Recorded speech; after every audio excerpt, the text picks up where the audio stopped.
Hello everyone and good morning. My name is Batushki and today I thought I would talk about a bit of the work that I've been doing recently.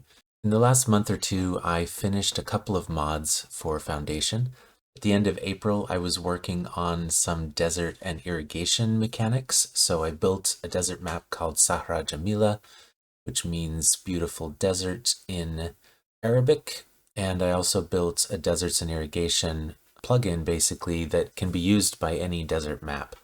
So it allows you to make the soil infertile, and then people have to build irrigation towers and fertilize the soil or irrigate the soil in order to restore its productivity. And it also has a feature where as you irrigate the soil, the grass starts to grow back in the desert. So I really liked that aspect of that mod, and I finished that about a month ago. Then I worked on a tropical nature pack, which was a revamp of some tropical assets that I had done a couple of years ago. At the time, I didn't really know how to make 3D models in Blender, so I used some assets that I found on poly.google.com, which is now retired, but they were free assets, and I modified them and I used those as palm trees in a couple of tropical maps. But I was never really happy with the quality of those assets, and because I hadn't made them myself, I wanted to revisit that idea of having tropical plants. So I went ahead and built completely new assets. So I created these from scratch in Blender, and I found some textures and modified them and applied them, and I'm really happy with how it turned out. It really gives you the sense of the lushness of the tropical vegetation. I've also been experimenting with modeling the grass and changing the grass textures in Foundation. In this screenshot, you can see I was also experimenting with making the water much muddier than normal, which would be typical of many tropical locations. That was an experiment that I did. I don't think I actually released that map, but that was quite interesting to work on. So I did a lot with the tropical stuff, and then of course I had to use that in a map, so I created a new map for a tropical island called São Vicente, which is meant to be a sort of fictional Atlantic Ocean island that's discovered by Portuguese sailors in the late Middle Ages.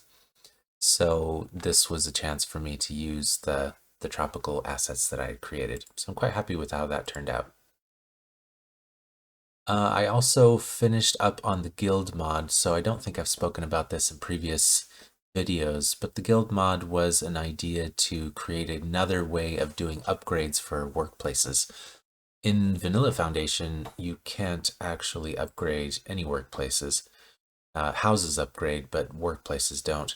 So this was an idea that I started with the monastic life mod, where the monks have to research different knowledge areas like alchemy or mathematics, and based on that research, then you can spend points, those knowledge points, to upgrade workplaces. So you add a small part or something to the workplace, which improves its production or does something unusual. So guilds was a second way of doing that. So instead of using the monastery, guilds basically have a guild master who is an expert in their field, and that expert, that master, goes around to workplaces and generates knowledge, which can be used to upgrade stuff. So I worked on the guild mod. It was a little bit of fun with the costume of the guild masters, and I created a new monument for the guild hall, which has kind of parts that you can put together to make different configurations of guild halls, which I thought was a lot of fun. Because now I had two mods that were allowing upgrades, I had to move the upgrade logic itself into its own mod. So common upgrades now is the mod that you need for monastic life and guilds to allow upgrades, and then guilds and monastic life use that mod. And I kind of rearranged and codified how exactly you do the upgrades. I also added a lot more upgrades, so pretty much every workplace now has an upgrade option. The only workplaces that don't are the ones that aren't really required in the game, like the jewelers or the glassmaker. Those workplaces, really, the outputs of those are either too slow or too not useful in the current game to need an upgrade. But I was very happy with how this turned out. There's a ton of testing I had to do for this. I'm still not fully convinced that all the bugs have been worked out with guilds, but it was an interesting concept, and it allowed me also to do some interesting things with the behavior of the guild masters, where they have to go to the workplaces and generate the knowledge that way. So that's what I've been up to on the foundation front. I finished the last mod, the desert and irrigation mod, in late April. So for the last month, I've actually stopped working on foundation. I had lots of ideas for new mods and modifying existing mods, but I was getting a little burnt out on Foundation, to be honest. There haven't been any updates from the dev team in terms of new functionality that have been released recently. So, it's getting a little bit old in terms of kind of rehashing the same stuff over and over again, or at least the same functionality. So I think I'll wait until Foundation releases its next update, which is 1.9, and I'm hoping that's going to come out probably in the next month or two. But knowing the Foundation team, I mean, all respect to them, they have a great game, but their release cycles are super slow. So I'm not really expecting that to come out soon. The last major update that they did with the UI took them ages and ages. It took a lot longer than expected. So I'm not super hopeful that they'll release something soon. And I'm not really sure how much it'll change the game. I think it will have quite a bit of impact on my existing mods because they're changing the progression in the game. So instead of estates, they're going to have something different and two different systems. And they're also changing taxation and probably a few other things they haven't mentioned. So there will be some definite rework that I will have to do, and maybe the new version will enable some mods that were blocked before and re-inspire me. So in the last month, as I've taken a break from Foundation, I went back and re-looked at a project I started last summer or last year sometime, where I was trying to learn one of the game engines, Unity, in order to build my own game. And I revisited that because I really thought, you know what, in the next couple of years, I'm hoping to semi-retire from my full-time job. I'm hoping to spend a lot more time doing some of my hobby projects. And not that I expect to make much money, to be honest, from developing applications or games, but I would like to develop it as a skill. And if it turns out that I'm good at it, or I learn some interesting skills that I could monetize in my semi-retirement, that would be something that I'd really enjoy. Because I love game development. I mean, when I was a teenager, I was making text-based games on the Commodore 128. I had so much fun, and foundation modding really reignited that idea that I loved making my own programs and games. So learning a gaming engine just makes sense for me. I started working on Unity last year, and I found it quite difficult to get by. I don't know C sharp. I'm not a super coder. I do have some coding experience, but it's more what I would call scripting, which I did a lot with VBA early in my career. I've done some with JavaScript and PHP and stuff for web development. So I have a little bit of an understanding of the coding aspect. I definitely have the 3D modeling aspect. I'm not like a super 3D modeler, but I can create pretty decent models now. And I don't really have any doubts that I could create the models required for any kind of game that I could come up with. So I feel like I'm a little weak on the coding side, pretty good on the modeling side. And of course, from a design and idea perspective, I'm pretty creative. I have lots of ideas, and I'm good about documenting and thinking through those ideas. So Unity seemed like a good bet because it's very popular. It's probably the most popular game engine. It's the one that's used for a number of games that I play, so I knew it was capable of doing some quite interesting games, but it just was very complex for a beginner to start up with. I bought a bunch of things in the asset store. I was taking tutorials and doing a lot of work to try to figure it out, and it just seemed like it was always uphill, a constant battle to learn and understand, especially the C sharp piece. And I know that's just because I don't have the background in real development languages. So when I came back to game development on my own this summer, I thought, you know what, I'm going to relook at all the engines that are out there and see if there's one that's maybe more appropriate for my level of coding knowledge or my way of developing games. So I went through a lot of these, and I suppose the short list I came back with was, for a while I was investigating this Blender game engine where they had created a game engine within Blender, which was an interesting idea because I already know Blender. but it turned out that that was very limited and probably not what I was looking for. I looked at Game Maker Studio, which is sort of designed for beginners, so that looked quite interesting, but a little bit basic maybe for what I was looking for. But I finally settled on Godot, which, by the way, is pronounced probably 3 or 4 different ways by different people. Godot, Godot, Godot. So I say Godot, but lots of people say it different ways. I don't think it matters. But I had seen this engine when I was researching game engines the first time, and I thought, maybe too basic. I heard a lot about the fact that it wasn't great for 3D, was mostly used for 2D games. I hadn't ever seen a game that was made in Godot that was any good, to be honest. A lot of the games made in Godot are these kind of 2D platformers and stuff, and I have zero interest in those kind of games. But I re-looked at it and I found that it was actually exactly what I was looking for. The real strength of Godot are 2 things. One is that it comes with its own scripting language. So you can use C# in Godot, but it comes with its own scripting language, which is much simpler than C#. It's designed, of course, specifically for Godot, so it shortens a lot of the commands that would be required to do stuff. And it just makes sense. Like as I went through the tutorials and looked at it and started working with it, GDScript is really, really straightforward and it makes perfect sense to me. There's a few weird things like the way that functions can't be private and stuff like that that I thought were a little odd, but on the whole, I find it super straightforward. And I love the development process in Godot. So for those who aren't familiar, Godot has a hierarchical system. It doesn't use components and objects and stuff. You basically can create any kind of hierarchy using nodes. So these are all different kinds of nodes, and they relate to each other because they're in a hierarchy. This is called a scene tree. So you can save basically this configuration of nodes as a file, which is called a scene, and then you can combine different scenes together to create your game. One of the really great aspects of Godot is that it's all within a single development environment, so you don't need a separate code editor or anything like that. Everything happens right here. And I love the way that they lay out the 2D visuals, the 3D visuals, all in the same window, and then you have the script behind that right here.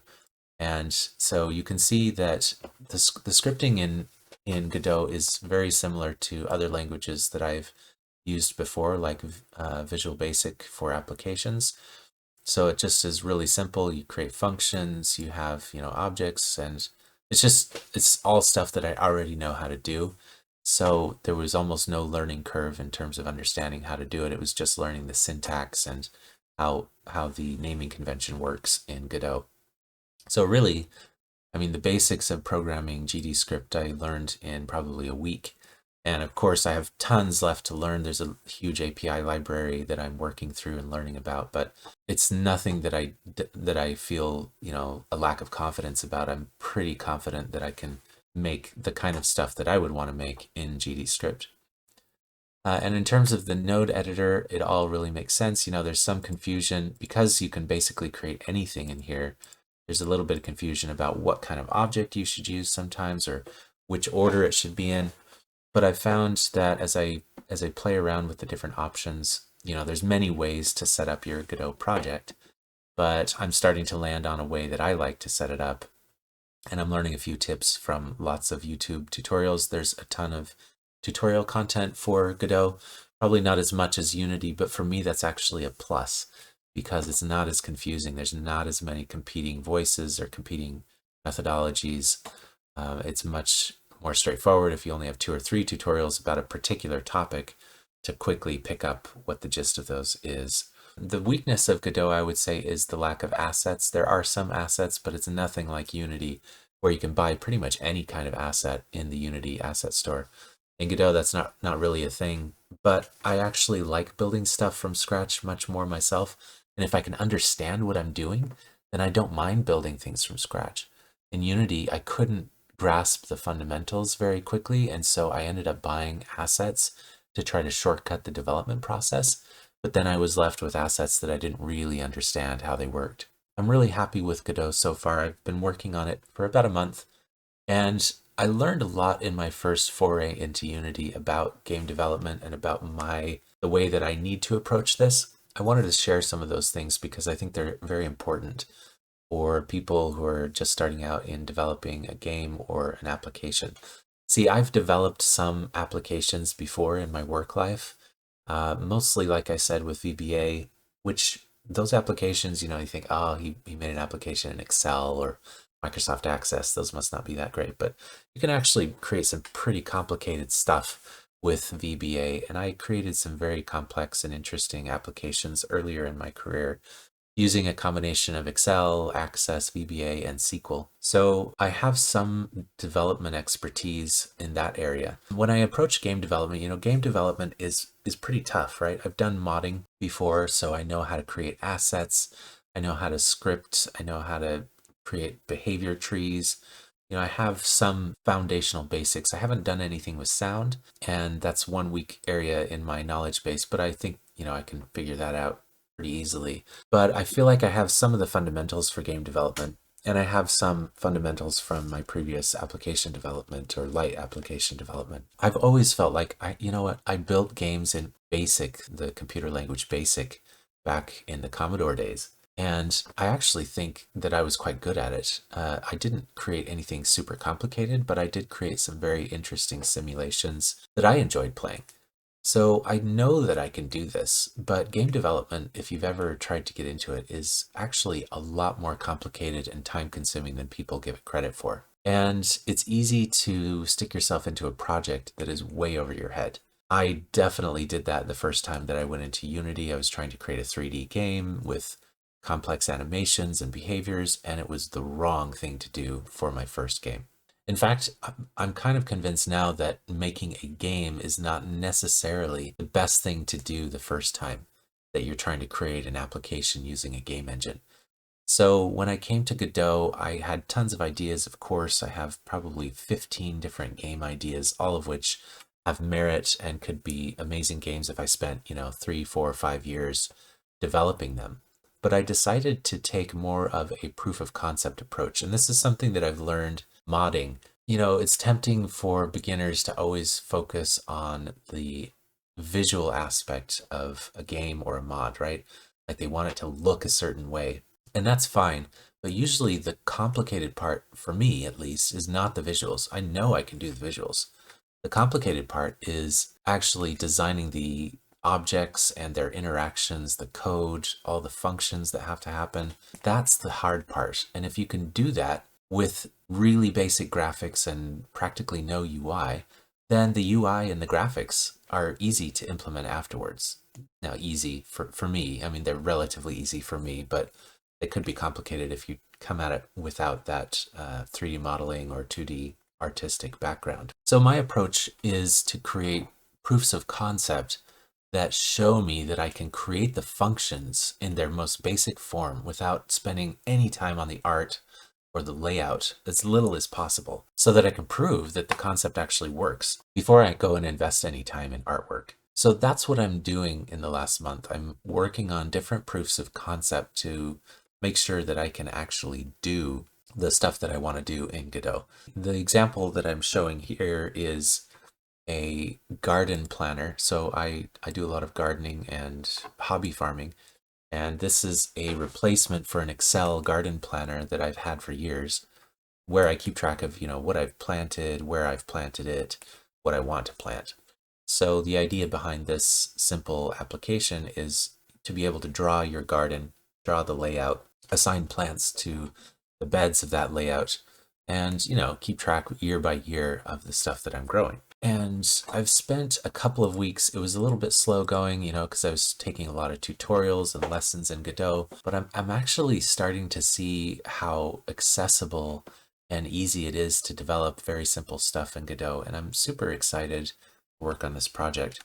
If you look at what I've made so far, I've basically made 2 screens. I have a plot map where I can make beds, garden beds, and I can resize those beds. And if you've never made your own application, this may be like, oh, you're looking at this and going, that is so basic. Actually, to make this part was the hardest part for me, to figure out how to collide with the objects, how to drag them around, how to create an object to resize the corners. One of the most interesting things that I worked on was saving and loading.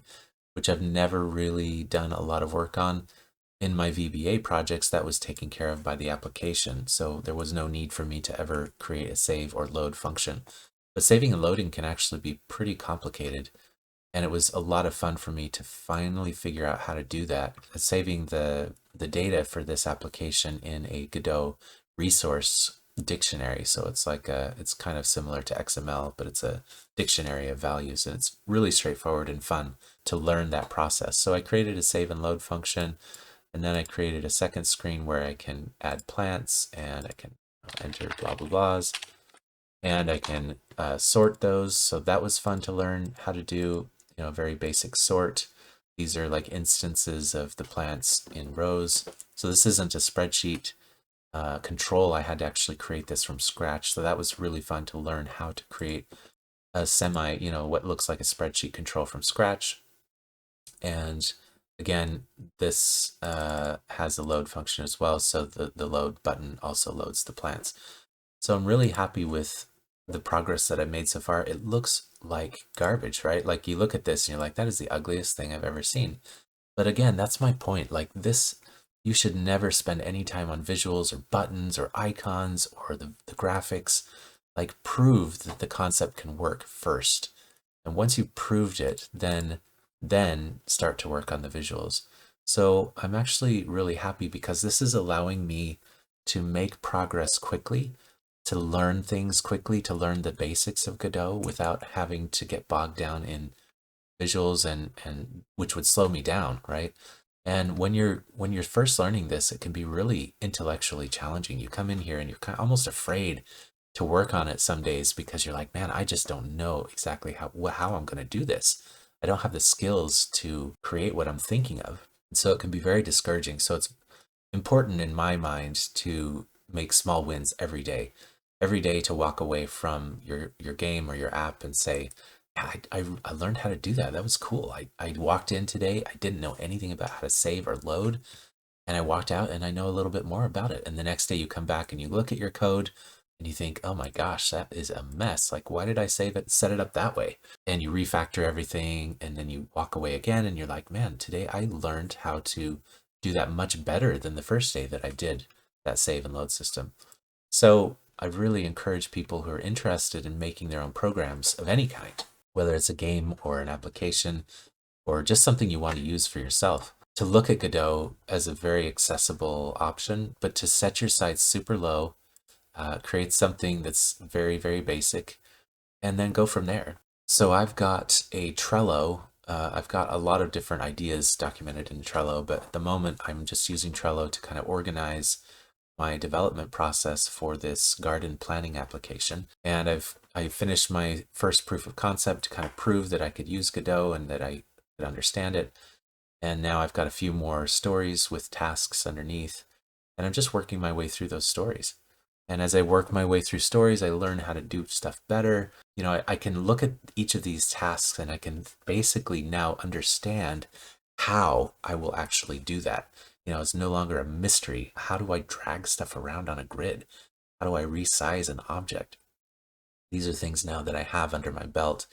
And just like learning a new language, each thing that you learn unlocks something else that you can learn, a new level of understanding.